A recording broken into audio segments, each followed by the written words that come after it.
Good evening. I'm Anthony Barajas, I'm Andrew Treiber. and we did our unit on systems of linear equations. So you may ask, what is a system of linear equations?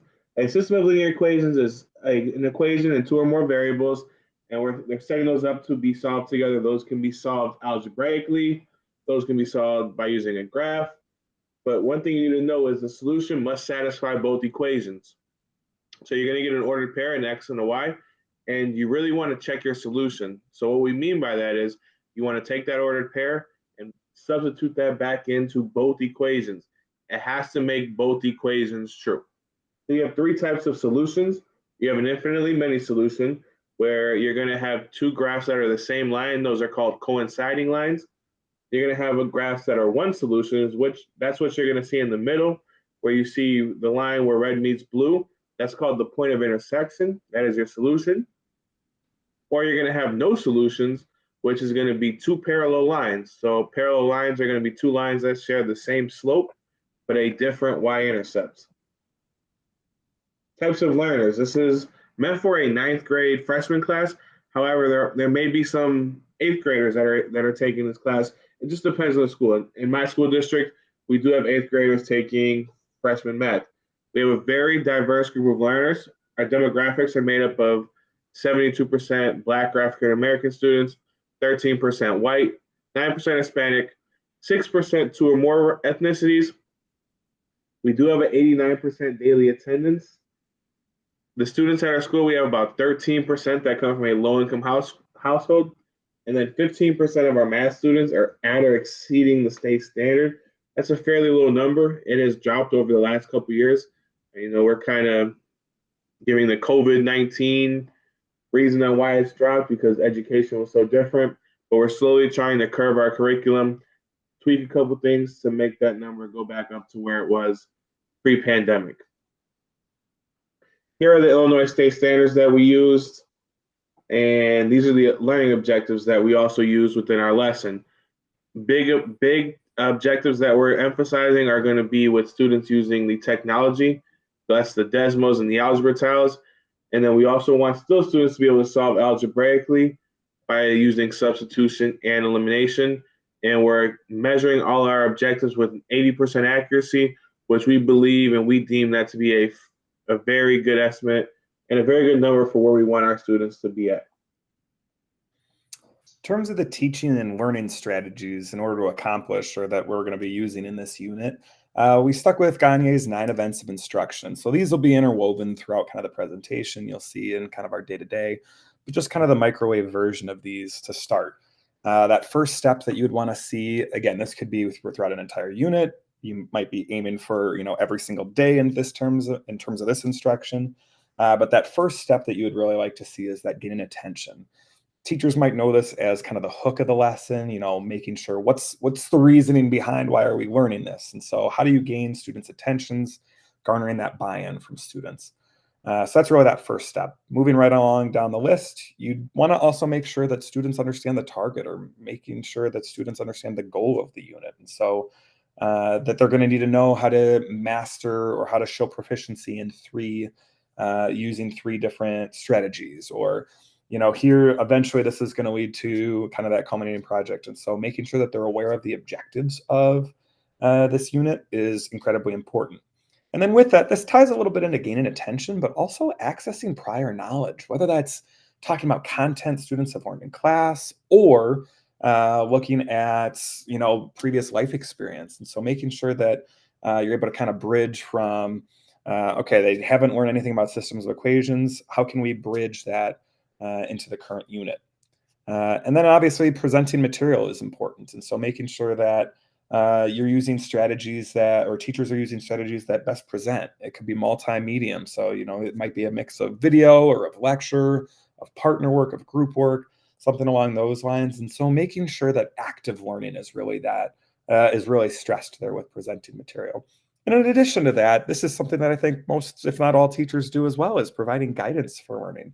Making sure that students have the extra support if they need a little bit of, reteaching on a certain material, or they might need cues to make sure that they understand the current content. And then on the other end of the spectrum, making sure that students are feeling that challenge, if they needed a little bit of that extra push. So that's that providing guidance for learning. And then making sure that students are able to practice, and they should be able to apply what they know, transfer those skills from one content area or from one unit to the next, as well as any teacher knows providing feedback is going to be incredibly important. And so making sure students throughout formative assessments, learn or get feedback on how can they improve, what should they be doing differently moving forward, as well as a summative assessment that provides some more evaluative feedback for students. And that leads right into that assessment piece. So making sure that students are able to show their mastery and their understanding of the current topics. And then in addition, we want to make sure that students aren't, siloing their learning or isolating their learning from topic to topic. So make sure that everything kind of goes smoothly so they're able to transfer those skills moving forward. In terms of the technologies that we'll use, and this will be something that you'll see throughout the presentation, in terms of algebra tiles. So some of the benefits that you'll see with algebra tiles is it increases accessibility. It's something that they're going to be using with, solving linear systems with substitution elimination. We'll get into that a little bit later. In addition, Desmos, some of the benefits there is it's going to increase, efficiency. Instead of spending, 20 minutes trying to graph 4 equations or 4 linear equations, you're able to do that much more quickly. And that leads into some of that deeper thinking, like interpreting points of intersection. And so really getting to the crux of our linear systems unit. All right, so day one, the learners are going to begin by completing a pre-assessment just so we can see where their level of understanding is at. Our learning objectives will always be visual on the board, and they're also in the notes packet that the students receive, and they'll see that throughout the unit. Right, those will always be accessible for our students. And then they're going to be looking at, we're trying to get our kids hooked. What do kids like to do? Well, they're going to be getting their driver's license soon. So what better than to do an activity on running a car? Students are going to be able to use the skills that they learn in this class to really do some real world applications. And we want problems that are going to interest them. And we feel that, teenage kids that are so close to getting their driver's license, this is a real world example that is going to fit really well with them. Day 2, we start with the graphing. So kids have already been graphing equations. They've done them by hand. We're really emphasizing the Desmos piece here, and we're going to have them complete an exploration on Desmos that asks them to graph 2 linear equations. And some key ideas that they need to know is they want to graph it in slope-intercept form, which is going to be that y equals mx plus b. They can graph it in standard form, and when you're dealing with linear equations, that's going to be ax plus by equals c. And we really want them to interpret that point of intersection, because that's what we're emphasizing this whole unit is finding that point that satisfies both equations. So they're going to do that day 2 when they start really exploring Desmos and solving systems by graphing. This is a Desmos activity that students are going to use. The great thing, again, with Desmos is you get that immediate feedback. So, one of our questions is, does the point solve equation 1? Yes or no? And if it doesn't, they're going to get that immediate feedback on Desmos. And then same thing with equation 2, does the point satisfy it? And if it doesn't, all right, now let's see what we can do to fix it. Day 3, students are going to continue to work with Desmos and demonstrate what they've learned about systems of equations by graphing. So this is a tool that students receive, which is a step-by-step guide for students to solve systems by graphing. So if at any point somebody forgot how to do it, they can always access this tools. And we like to save time. So we've linked the Desmos site into the doc. So students just open it, click on that Desmos hyperlink, and they're right there. And then they have 2 problems or 2 linear equations that they can substitute into their equation, as you see in our graph. And that'll give them instant feedback so they can see how the graphs look. Are the slopes positive? Are the slopes negative? And then where these points meet. For that 4th day, so now we're moving on, and that's one of the nice things about systems of equations is there's multiple points of entry. There's multiple methods that you can use to solve. And so this actually is a little bit of that prior recall.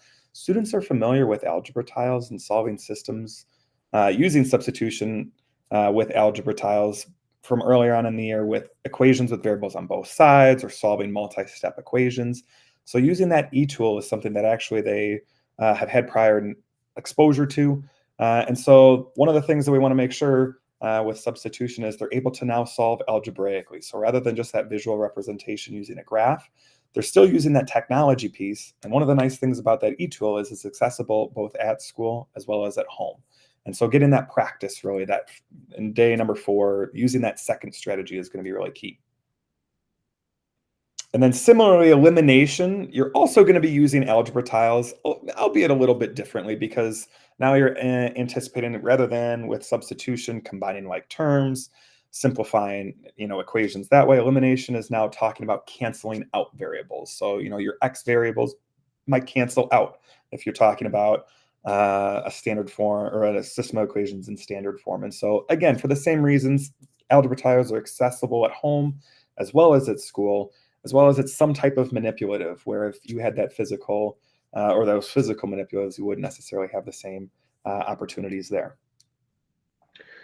And in day 6, we're going to give a summative assessment over all 3 strategies that they've learned. They've learned how to graph systems of equations. They've learned how to solve them by substitution. They've learned how to solve them by elimination. Feedback's going to be given, and we're going to use that feedback, from our data to really inform our teaching strategies. If we find out that the data and the teaching strategies that we use were very effective, well, we're going to keep going and keep using them. And if things don't work out so well, we got to adjust, right? Teaching is how do you adjust to adversity. If our strategies didn't work, well, we need to take a step back and go look at things that we can do better the next time we teach this unit. Mixed ability differentiation. The great thing is we have the ability to offer one-to-one supports. If a group of students are struggling and we have a group of students who are ready to move on to the next learning target, well, we can offer greater support for those kids while also still offering support for the students who are struggling. We don't want to leave any students behind, and we really emphasize that. So when there's kids that are struggling and kids who are ready to move on, we have greater challenges already built into our curriculum for those students to get that challenge. And then we have also set aside time to really dive in and try to get those misconceptions out of the students who still struggle. Each question has multiple entry points, as we can solve a system by graphing, by substitution, and by elimination. Each kid has their own entry point, and at any time they can use either of those 3 methods to solve a system of equation. Lastly, the best thing about the e-tools are they offer immediate feedback while kids are outside of our classroom. So there's never an issue on, hey, I couldn't do this because I was waiting on your email back. No, now we have these e-tools that, hey, this is wrong. This is what you need to do to fix your mistake.